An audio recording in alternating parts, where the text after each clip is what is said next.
Well, welcome to Her Story, Our Story, 1 hour of power.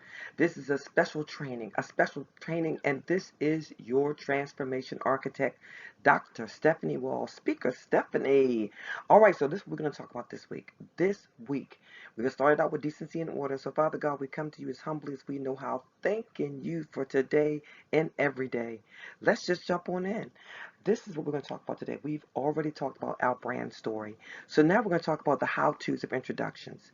If you are a speaker, most times you'll be introduced by people that don't know you. If you are someone who's now you're trying to get your voice out to unmute yourself, you have to introduce yourself quite often and you're not quite sure how to do it.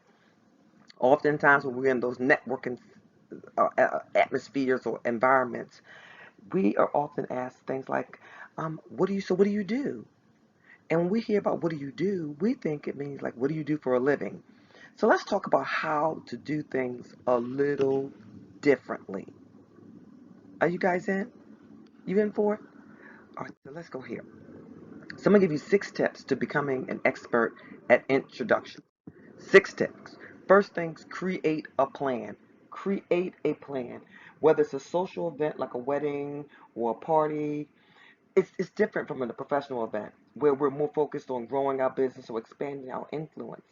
A social event is fun, but although it can become a networking event. So when you are in these events, make sure you create a plan that if they ask me who I am or what I do, have your response ready. Have your response ready to that particular question. And if somebody asks you that question and you start going on and you feel like you're just rambling, it's okay to pause it. Matter of fact, say, have I answered your question? And so, would you like me to continue? So, and do this with a flow so it doesn't feel all awkward and corny. This is how we're going to do it, y'all. This is how we're going to do it. All right, so it's more than just words, you all. It's more than just words. It's also body language. When you are introducing yourself, whether it be to a crowd or whether it be to an individual, they're looking at the total you. They're looking at how you are showing up. They're looking at what you have on. They're looking at how you sound. They're listening to the vocal variety of how you're presenting. They're looking at your facial expressions. They're looking at your body language. They're looking and want to feel your energy. How are you showing up? Are you being curious? Are you are you just in the room or are you filling up the room? Before attending anything or before you even get out there and you're putting yourself in these spaces, I want you to practice. Listen, I always got a story for you. So I want to give you an example. I told you all many times about the first time I was out there as a speaker and how I just flubbed it. I flubbed it.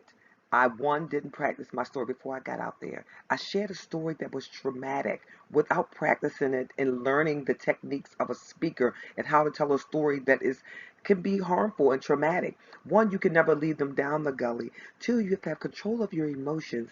And a story has parts. And I didn't really understand any of that because I thought as long as I could talk, that meant that I was a professional speaker. Not true. Speaking and talking are two different things. Being motivational, being inspirational are also two different things. There's so much to this, but we're going to learn all this together. But I want you to remember, it's not just your words, it's how you show up. Now, I did not know how to open. I did not know how to tell the story, but I didn't know how to show up, but I didn't know how to introduce myself. Folks, when you come on, you have to be able to tell them who you are and what you do. So I just told you that I'm Dr. Stephanie Wall, the Transformation Architect. I transform worlds. I transform individuals. I transform finances and relationships. You have to talk about what it is you do, not what you do. Are you picking up what I'm putting down? All right, you all, we're going to keep it moving. We're going to keep it popping. We're going to keep it snapping. All right, so number two, we already talked about number one, number two. So we already talked about number one, and number one was what? Create a plan. create a plan of how you're going to show up before you even get there. Practice it in your mind. You know, when I used to be a police officer, and they taught us that before we go on every scene, we should be practicing in our mind. If this happened, I'm going to do this. If this happens, I'm going to do that. So that when it happens, you're not in the moment trying to figure it all out. You figured it out. You had the plan, and it becomes natural, like muscle memory. It's called muscle memory. So number two, use common courtesies. Now you can read, but I'm going to kind of read a little bit of this just because I want to re-emphasize these points. Smile, smile, smile. I can't say it enough. Oftentimes when we're nervous, we are so nervous that we look all serious. We look serious. And so therefore we're not smiling. You see that it says here, Dale Carnegie says that he had devoted an entire chapter to smiling in his book. In the book How to Win Friends and Influence People. Now, we're not saying go out there and be all fake and phony. I'm saying smile. Smile. Encourage people. Make them feel comfortable with your face. Stand tall. Look at people. Not at your phone. Look. Put your hand out. My good girlfriend, Gloria Mayfield Banks, says if she's walking out, she extends her hand. Boom. Almost like a toy soldier out front of her with a big old smile as she's walking toward the person. Give them that hand. Now, I know in this COVID world, we may not be shaking hands, so give them the elbow or give them the fist bump. But I want you to make sure that you get the hand, anything that's going to be occupying your hands out of the way, and be prepared to give someone a fist bump or a high five or something. If have a name tag on. Now, you know, when we go to these conventions and different things, they give us name tags. Don't have it all down on your hip and all kinds of crazy places. Put it somewhere that they can see it.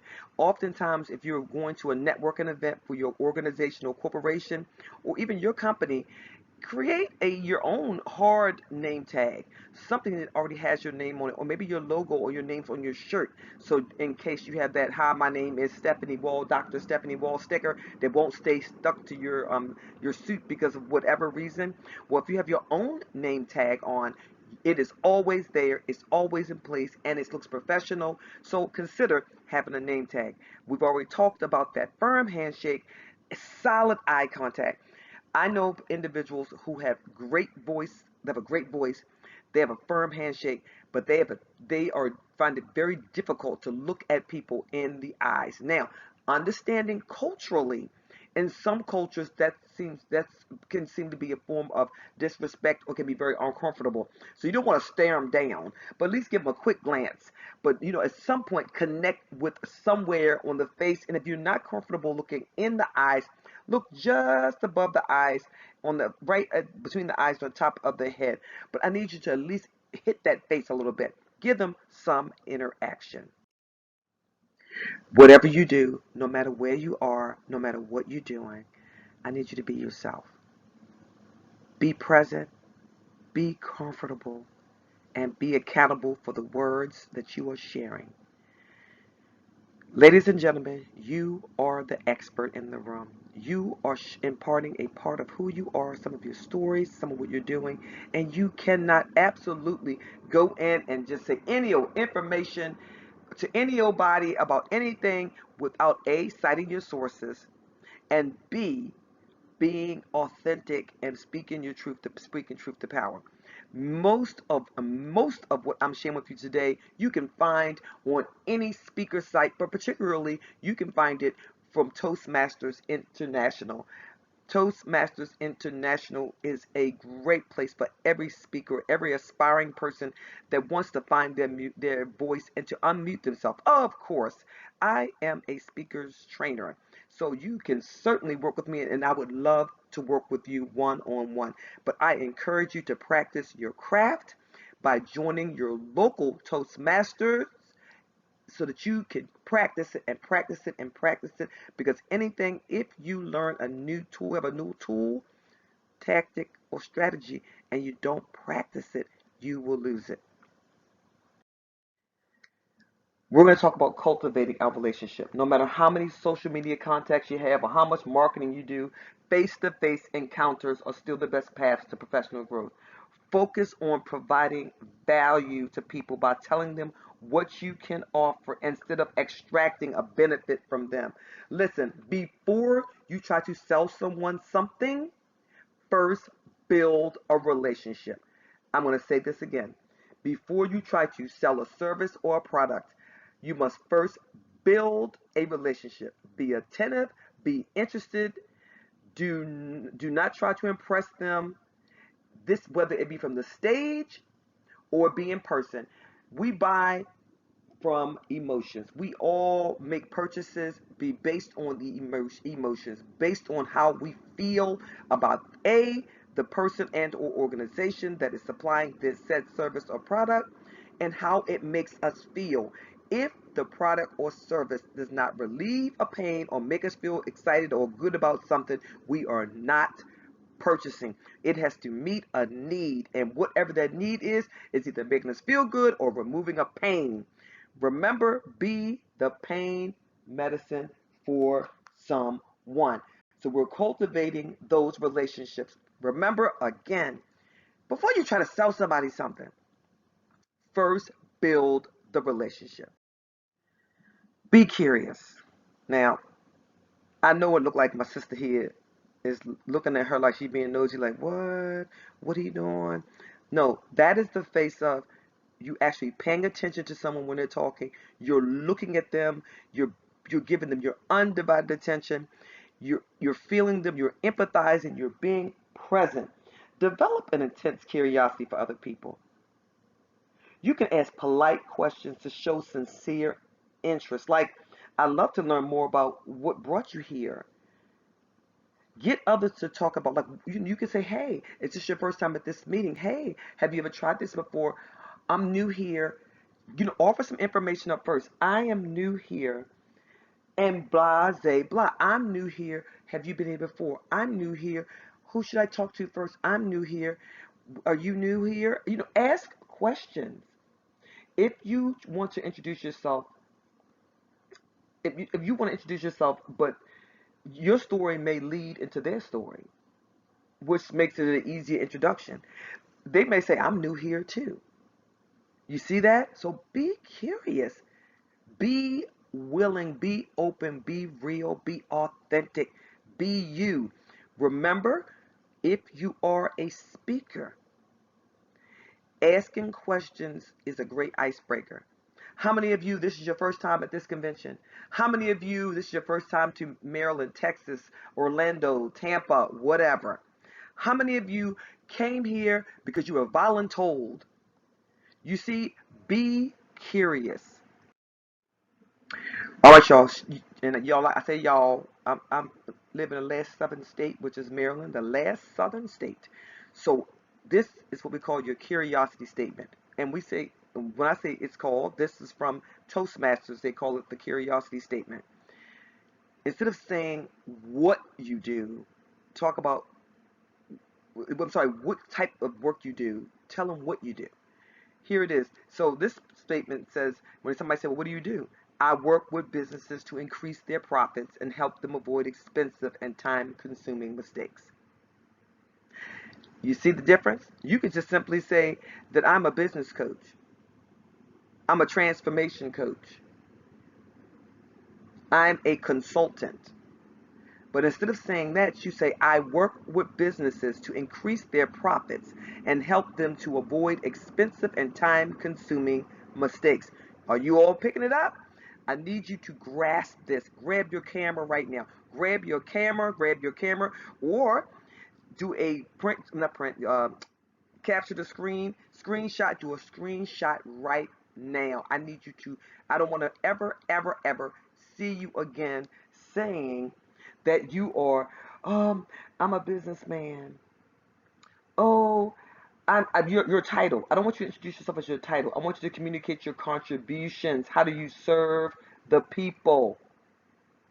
How do you show up in the world? Like some people say that I'm a host. You're a host of what? What do you do as a host? So go a little deeper.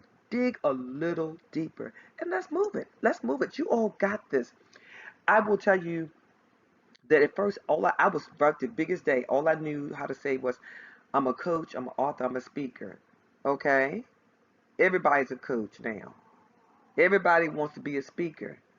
Everybody is an author. But see, I am a coach. I am a transformation architect. And what does a transformation architect do? Transform the lives of over 1 million women. I transform their lives, their finances, and their relationships. I transform the lives of men and women, but particularly women who've experienced trauma in their lives.